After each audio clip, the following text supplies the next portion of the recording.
जय हिंद फ्रेंड्स, स्वागत है आप सभी का आज की क्लास में।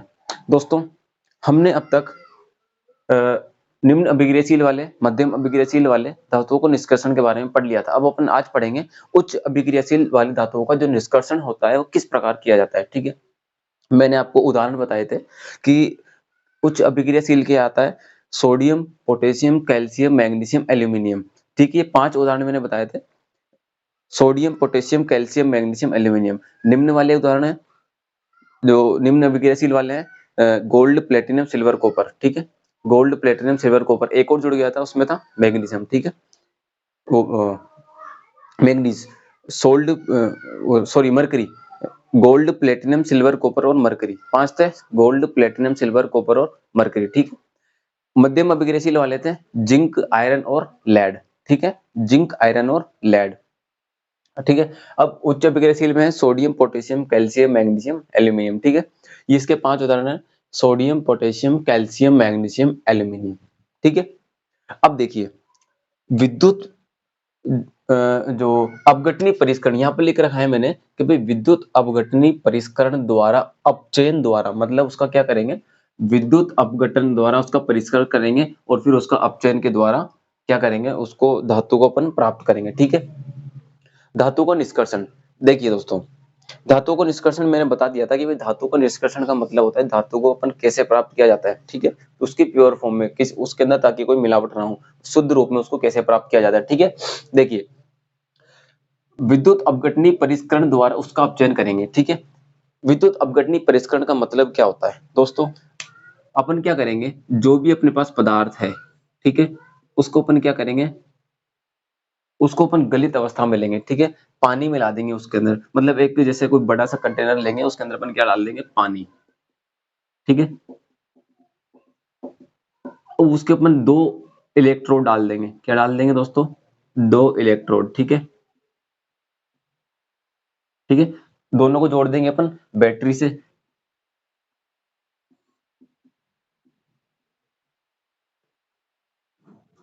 दोनों को जोड़ दिया है लो बैटरी से। ठीक है, ये प्लस वाला हो गया, ये नेगेटिव वाला हो गया। ठीक है, अब जो नेगेटिव वाला होता है ये है नेगेटिव इलेक्ट्रोड, नेगेटिव इलेक्ट्रोड। ठीक है, यह है नेगेटिव इलेक्ट्रोड, इसको अपन बोलते हैं ऋण आवेशित, क्योंकि इसके अंदर माइनस का चिन्ह है तो ये हो जाएगा ऋण आवेशित। ठीक है, ठीक है, और इसी को ही बोलते हैं अपन कैथोड, इसी का ही नाम है कैथोड। ठीक है, और इसको बोल देंगे एनोड। ठीक है, वो हो जाता है माइनस वाला कैथोड और ये पॉजिटिव वाला एनोड। ठीक है, अब होगा क्या, जब अपन इसके अंदर धातु को प्रवाहित करेंगे, ठीक है, अपन ने वो पदार्थ मिला दिया है।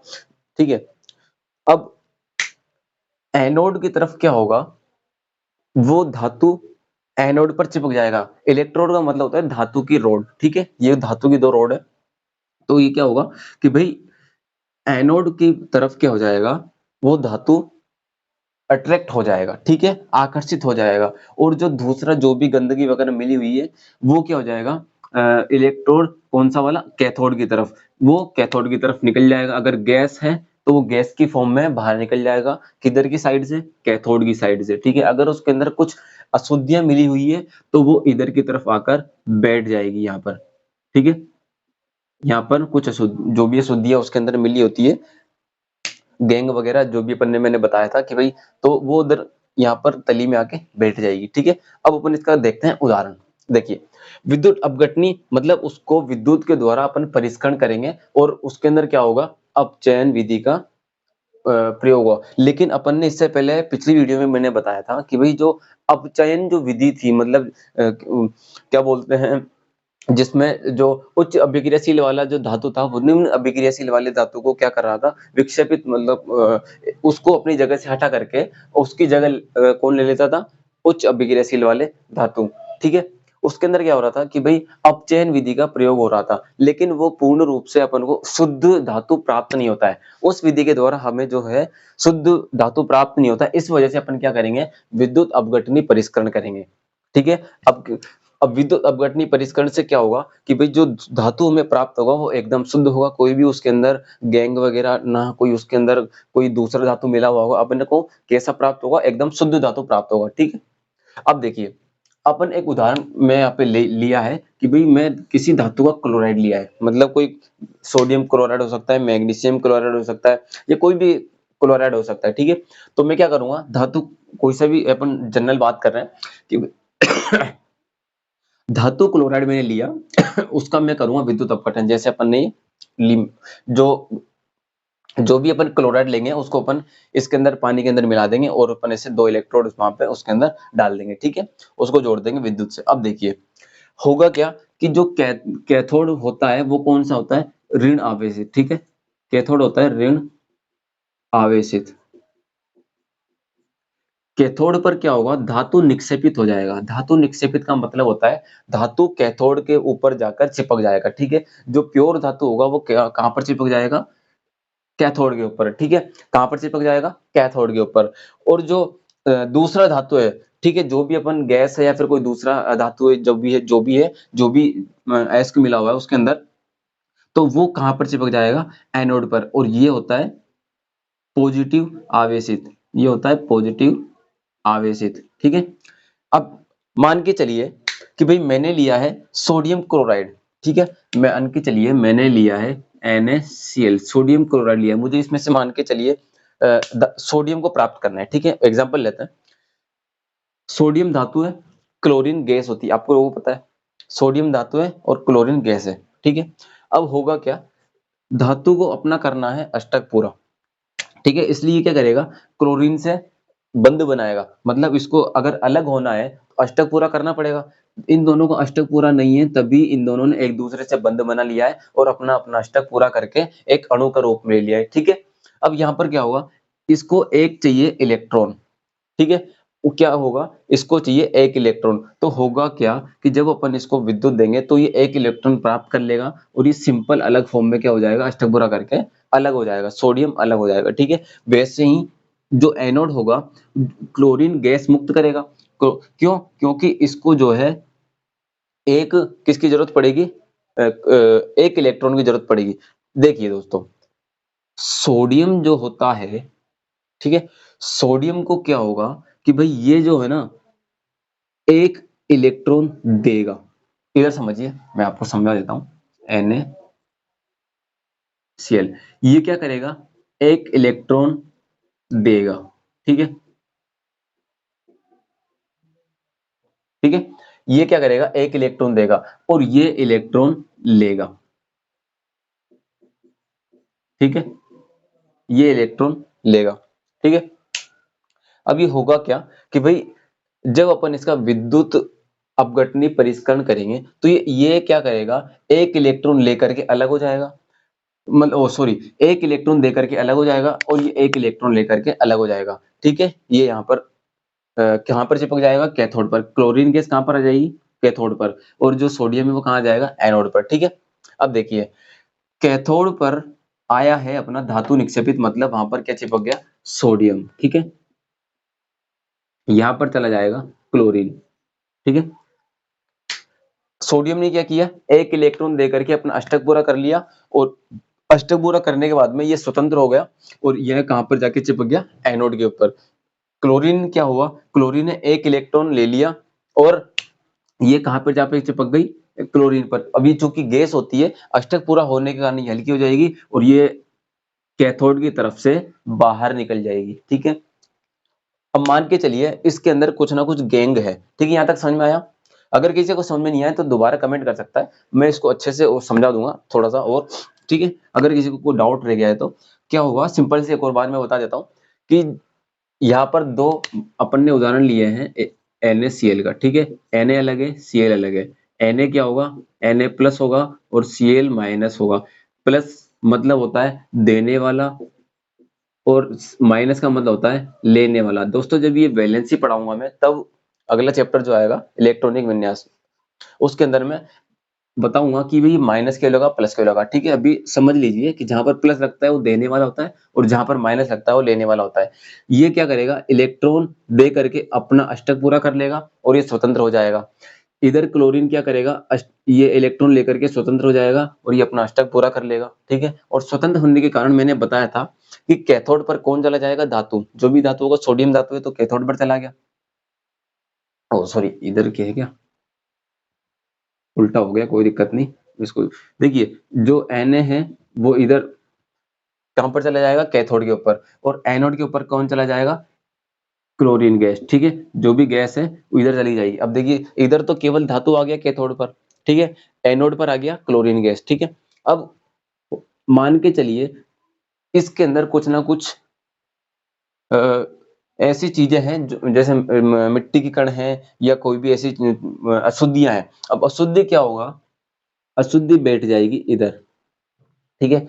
मतलब ये जो तली, क्लोरीन के नीचे की जो भाग है, जो तली है, यहाँ पर क्या होगा, जो भी अशुद्धि हो गई वो इधर की साइड में जाकर बैठ जाएगी, ठीक है। और उसको अपन क्या बोलेंगे, एनोड पंख, एनोड पंख बोलेंगे, ठीक है। जब तक ये यौगिक में मिली हुई थी तब तक अपन बोल रहे थे इसमें गैंग है, ठीक है। जब तक अपन इसमें क्या बोल रहे थे, गैंग है। लेकिन जैसे ही जब अपन ने विद्युत अपघटनी परिष्करण किया तो एनोड की तरफ, ठीक है, एनोड की तरफ क्या हुआ, जो भी अशुद्धियां थी वो नीचे तली में जाकर बैठ गई, क्योंकि धातु अलग हो गया और दूसरा जो दूसरी जो गैस थी वो अलग हो गई।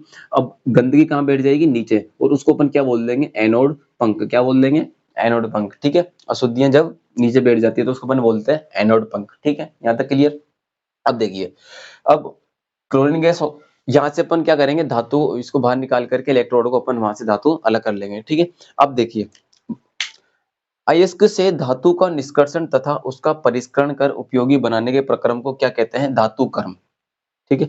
धातु कर्म का मतलब होता है कि भाई अपन उसका विद्युत अपघटनी परिष्करण करके अयस्क, ठीक है, या फिर उसका अपचयन या अपचयन की प्रक्रिया अप्लाई करके उसको अपन जब धातु को प्राप्त करेंगे, जो भी प्रोसेस अपन करते हैं उसको अपन क्या बोलते हैं, धातु कर्म।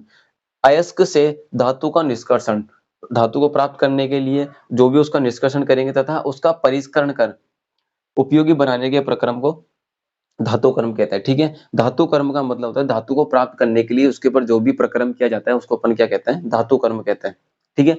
तो ये था उच्च अभिक्रियाशील धातु के बारे में, ठीक है। किसी को डाउट हो तो पूछ सकता है, कमेंट में पूछ सकता है, ठीक है। अगर किसी को नोट चाहिए तो हमारे नीचे डिस्क्रिप्शन में टेलीग्राम का चैनल दिया गया है, वहां से आप ज्वाइन होकर के या वैसे आप जा करके चैनल पे नोट्स डाउनलोड कर सकते हैं और आराम से उसको पढ़ सकते हैं, ठीक है। किसी को भी डाउट हो तो पूछ सकते हैं। तो ये था सक्रियता श्रेणी में सबसे उच्च अभिक्रियाशील वाले जो धातु होते हैं उनको अपन किस प्रकार परिष्करण करते हैं, ठीक है।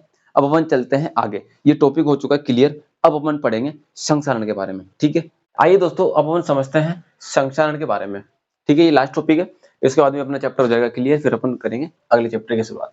दोस्तों, संक्षारण का मतलब होता है कि भाई कोरोजन, इंग्लिश में इसको बोलते हैं कोरोजन। ये क्या करता है कि धातु को खराब होने से बचाता है। आपने देखा होगा कि भाई जो लोहा होता है उसके ऊपर कभी कभी क्या होता है, भूरे रंग की परत चढ़ना शुरू हो जाती है, वो क्या है, संक्षारण है, ठीक है। वो क्या है, संक्षारण है। अब वो क्या करेगा, धातु को बचाएगा। कैसे बचाएगा, धातु पर जो भूरे रंग की परत चढ़ी है वो क्यों चढ़ी है, क्योंकि वो हवा और पानी या आर्द्र वाली वायु, अर्थात आर्द्र वायु का मतलब होता है जिसके अंदर पानी की मात्रा अधिक होती है। जैसे सर्दी में वायु होती है, बरसात में वायु होती है, ओके, नमी वाली वायु होती है, आर्द्र होती है, मतलब उसके अंदर पानी की मात्रा क्या होती है, ज्यादा होती है, इसलिए उसको अपन बोलेंगे आर्द्र वायु, ठीक है। तो वो क्या होती है, धातु को और उस नमी वाली वायु को, आर्द्र वायु को बीच में संपर्क साधने नहीं देती। मतलब संक्षारण क्या होता है, वो बीच में जो भूरे रंग की परत होती है वो बीच में आ जाती है, दोनों के संपर्क ना हो, इसलिए भाई जो धातु है और जो आर्द्र वाली वायु है, जो हवा है, जो पानी है, उसके संपर्क में ना आए और वो जो धातु है वो खराब ना हो, ठीक है। लंबे समय तक धातु को आर्द्र वायु के संपर्क में रखने पर सतह संक्षारित हो जाती है, जिसे अपन क्या कहते हैं, संक्षारण। अगर अपन कोई धातु की चीज है, अगर उसको अपन हवा में रखेंगे, ठीक है, बारिश में भी बाहर है, ठीक है, हवा में भी बाहर है, ऐसे पड़ी है बाहर, कोई मतलब ही नहीं है, तो वो क्या होता है, उसके ऊपर जंग लग जाती है, उस जंग को ही अपन बोलते हैं संक्षारण, ठीक है, क्योंकि ज्यादा लंबे समय तक अगर अपन उसको बाहर रखेंगे तो उस पर क्या हो जाता है, भूरे रंग की परत चढ़ जाती है, जिसको अपन बोलते हैं संक्षारण। ठीक है, देखिए अब सिल्वर की बात करते हैं। अगर सिल्वर को अपन बाहर रखते हैं तो उस पर सिल्वर सल्फाइड, मैंने सल्फाइड का मतलब बताया था कि सल्फाइड इसके अंदर किसकी मात्रा होती है, सल्फर की, और सल्फर जो है वायु के अंदर भी पाया जाता है। ठीक है, सल्फर की मात्रा वायु के अंदर भी पाई जाती है। इस वजह से जो सिल्वर है वो ना तो ऑक्सीजन से अभिक्रिया करेगा, ठीक है, ना हाइड्रोजन से अभिक्रिया करेगा, ना किसी और गैस से, वो करेगा सल्फर से अभिक्रिया, और वो सल्फर ही मिलकर बना देगा सिल्वर सल्फाइड। ठीक है, क्या बना देगा, सिल्वर सल्फाइड। ठीक है, अगर मैं कॉपर की बात करता हूं, कॉपर वायु से अभिक्रिया करेगा, और वो उसके अंदर देखिए वायु के अंदर कार्बन भी पाया जाता है, ऑक्सीजन भी पाई जाती है। तो ये कॉपर वायु में अभिक्रिया करके क्या बना लेगा, कॉपर कार्बोनेट, मतलब उसके ऊपर कौन से रंग की परत चढ़ जाएगी, हरे रंग की परत चढ़ना शुरू हो जाएगी। अगर कॉपर के ऊपर हरे रंग की परत चढ़ना शुरू हो गई है, मतलब समझ जाना कि उसका क्या शुरू हो गया है, संक्षारण शुरू हो गया है, मतलब वो खराब होना, डैमेज होना शुरू हो गया है। ठीक है, तो सिल्वर बनाएगा सिल्वर सल्फाइड, कॉपर बनाएगा कॉपर कार्बोनेट। ठीक है, अगर लोहे की बात करते हैं तो ये क्या किससे, ऑक्सीजन से अभिक्रिया करेगा केवल, और भूरे रंग की परत बनाना शुरू कर देगा। ठीक है, लोहा करेगा ऑक्सीजन से अभिक्रिया, इसलिए बना लेगा आयरन ऑक्साइड। क्या बना लेगा, आयरन ऑक्साइड। ठीक है, सिल्वर बनाएगा सिल्वर सल्फाइड। ठीक है, और कॉपर बनाएगा कॉपर कार्बोनेट। ठीक है, लोहा बनाएगा आयरन ऑक्साइड। ठीक है, आयरन बनाएगा आयरन ऑक्साइड। अब देखिए एक बात बताता हूं कि कभी आपने आपने देखा होगा कि कुछ लोहा वगैरह ऐसी अगर चीज अपन पानी के अंदर पटक देते हैं, केवल पानी में पड़ी है ना, उसको अपन बाहर निकाल रहे हैं ना कभी उसको कुछ कर रहे हैं, बस वो पानी में रखी हुई है, अगर अपन उसको पानी में ही रखे रहने देंगे तो उस पर क्या होगा, संक्षारण नहीं होगा। क्यों, क्योंकि उस पर केवल एक ही माध्यम में उसको रखा गया है। ठीक है, अगर अपन उसका माध्यम चेंज करते जाएंगे, कभी बाहर निकाल रहे हैं, कभी क्या नाम से उसको पानी में रखें, तो उससे क्या होता है, जो हवा है उसके साथ में, कभी पानी में कभी हवा में, तो वो क्या करता है, संचरण करना शुरू कर देता है। क्यों, क्योंकि जो लोहा होता है वो जो गैस होती है उससे ही अभिक्रिया करता है। मतलब जब वो क्या नाम से जब पानी लोहे के ऊपर मान के चलिए आपने गिरा दिया, ठीक है, अब वो क्या होगा, धीरे धीरे वाष्पीकृत होगा, और वाष्पीकृत होते वक्त क्या होगा, ऑक्सीजन और हाइड्रोजन हो जाते हैं अलग, और उस वक्त वो क्या करेगा, लोहा जो है ऑक्सीजन से अभिक्रिया करेगा और आयरन ऑक्साइड का निर्माण कर देगा। ठीक है, अगर अपन उसको केवल वायु में रखेंगे, ठीक है, केवल वायु में, तो वो क्या होगा, उस पर संक्षारण की अभिक्रिया नहीं होगी। ठीक है, उस पर क्या नहीं होगी, संक्षारण की अभिक्रिया। अगर मान के चलिए कोई लोहा है, अपन ने उसको बाहर रख दिया, सर्दी गर्मी बारिश सब बाहर पड़ा है, उस पर पानी भी चढ़ेगा, सर्दी के अंदर नमी वाली वायु भी मिलेगी, गर्मी के अंदर आर्द्र वायु जिसके अंदर पानी नहीं होता, मतलब शुष्क वायु भी मिलेगी।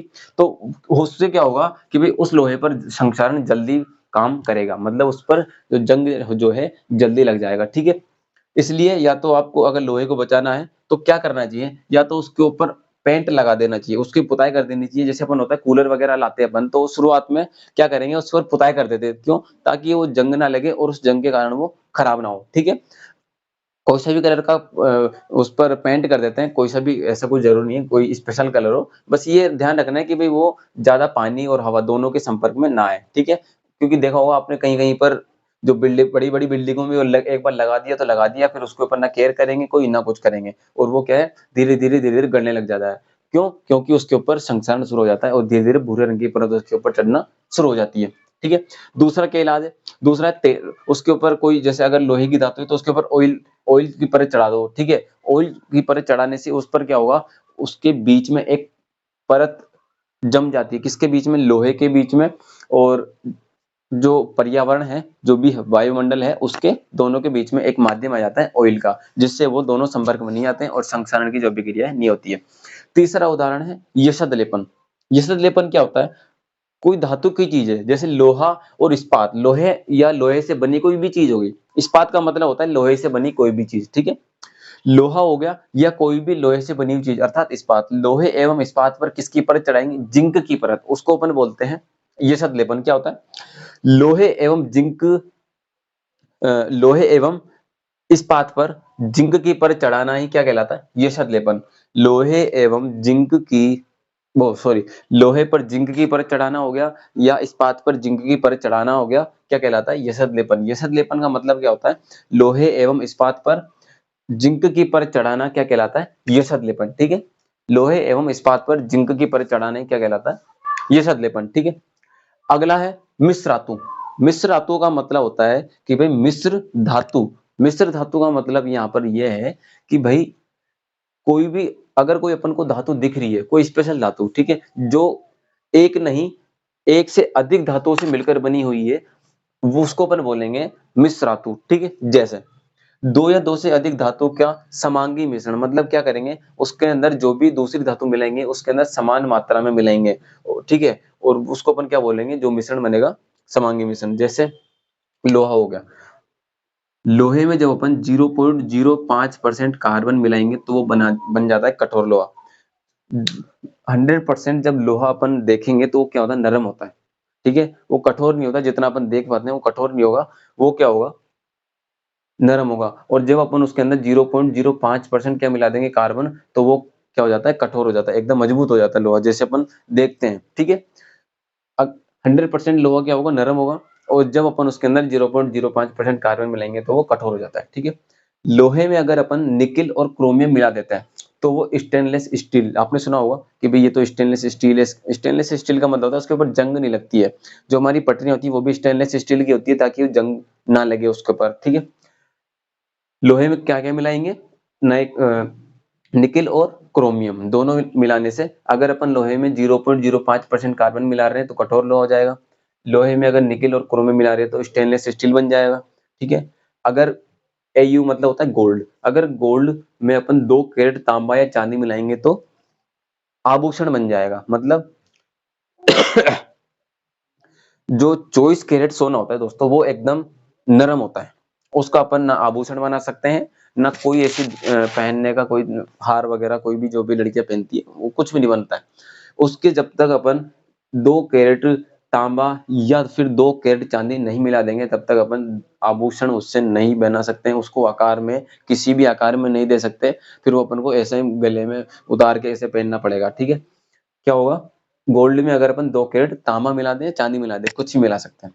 ठीक है, अगर कॉपर में जिंक मिला देंगे तो पीतल बन जाएगा। पीतल आपने देखा होगा पीले रंग का होता है, गाँव में पहले बर्तन काफी चलते थे इसके। तो कॉपर में जिंक मिला देंगे तो पीतल बन जाएगा। कॉपर में टिन मिला देंगे, ऐसे बोलते हैं ना टीन का डब्बा है, तो सुना होगा आपने कभी बोलते हुए घर में या फिर कहीं भी, ये तो टीन का डब्बा है, मतलब उसके ऊपर उसके अंदर क्या मिलाया गया है, कॉपर में टिन की मात्रा जिंक की मात्रा, सॉरी, कॉपर में टिन की मात्रा मिलाई गई है, इसलिए अपन उसको बोलते हैं अब देखिए, जो भी धातु होता है उसके ऊपर टिन की भी लेयर चढ़ाई दी जाती है। ठीक है, साइकिलों में ये सब लेपन होता है लेकिन वो टिन का होता है। ठीक है, लोहे के ऊपर वो टिन की परत चढ़ाई जाती है ताकि वो संक्षारण से बचा रहे। आपने देखा होगा कॉपर में अगर टिन की मात्रा, अगर कॉपर में मिला देंगे टिन की मात्रा तो कांसे का, आपने कांसा देखा होगा, कांसा एक भूरे रंग का आता है जिसके अंदर पानी भर के रखते हैं, ज्यादातर अगर वो पियोगे तो शरीर स्वस्थ रहता है और कई सारी चीजें अपन को फायदा देती है अगर अपन कांसे के बर्तन में पानी पीते हैं। तो सुना होगा अपने घर में कांसा बनता है कॉपर और टिन से, और लेड में अगर टिन मिला देंगे तो बन जाएगा सोल्डर। आपने देखा होगा कि दुकानों पर, मोबाइल की जो दुकान खास तौर से वहां पर काम आता है, आयरन के काम आता है, वो किसी को कोई पार्ट जोड़ना है या कोई ऐसा कुछ, मतलब कुछ तोड़ना है, हटाना है, तो वो सोल्डर काम आती है, वो हीट करने काम आती है। तो वो जो निब होती है किसकी बनती है, लेड और टिन की, किसकी बनती है, लेड और टिन की। ठीक है, तो ये था चैप्टर, चैप्टर क्लियर हो चुका है, समाप्त हो चुका है। ठीक है, इसके नोट्स आपको मिल जाएंगे, मैं टेलीग्राम पर डाल दूंगा, आप वहां से कलेक्ट कर लीजिएगा। ठीक है, तो ये था संक्षारण के बारे में, किसी को कुछ डाउट हो तो पूछ सकता है। लोहा में अगर कार्बन मिला देंगे कितना, 0.05% तो बन जाएगा कठोर लोहा। ठीक है, अगर आपको स्टेनलेस स्टील चाहिए तो लोहे में निकेल मिलाओ और क्रोम में मिलाओ तो स्टेनलेस स्टील मिल जाएगा। अगर अपन गोल्ड में 2 कैरेट तांबा या चांदी मिला देंगे तो आभूषण बन जाएगा। कॉपर में जिंक मिला देंगे तो पीतल बन जाएगा। कॉपर में टिन मिला देंगे तो कांसा बन जाएगा, और लेड में टिन मिला देंगे तो सोल्डर बन जाएगा। ठीक है, मिस यसद लेपन क्या होता है, लोहे और इस्पात पर, इस्पात का मतलब होता है लोहे से बनी वस्तुएं, लोहे एवं इस्पात पर जब अपन जिंक की परत चढ़ा देते हैं, ठीक है, तो उसको अपन क्या बोलते हैं, यसर लेपन। लोहे एवं इस्पात पर जब अपन जिंक की परत चढ़ा देते हैं तो उसको अपन बोलते हैं यसर लेपन, ठीक है। क्रोमियम लेपन, अगला पॉइंट है क्रोमियम लेपन। क्रोमियम लेपन मतलब क्या होता है, जिस पर क्रोमियम की परत चढ़ाना, ठीक है, उसको अपन क्रोमियम लेपन कहते हैं।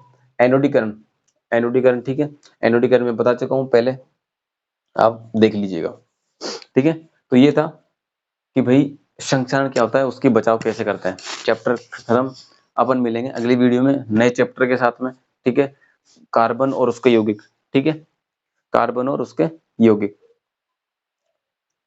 देखिए, चलिए मैं बता देता हूँ एनोडीकरण क्या होता है। एनोडीकरण उसको बोलते हैं कि धातु है, जब अपन उसके ऊपर ऑक्साइड की परत चढ़ा देते हैं, ठीक है, ताकि वो वायुमंडल में और धातु दोनों के बीच में एक परत रहे, ताकि फिर वो संक्षारण से बच सके, ठीक है। एनोडीकरण मतलब धातु पर ऑक्साइड की परत चढ़ाना है, क्या कहलाता है, एनोडीकरण, ठीक है। आज के लिए इतना ही, अब मिलेंगे नए चैप्टर के साथ में अगली वीडियो में, ठीक है, तब तक के लिए जय हिंद।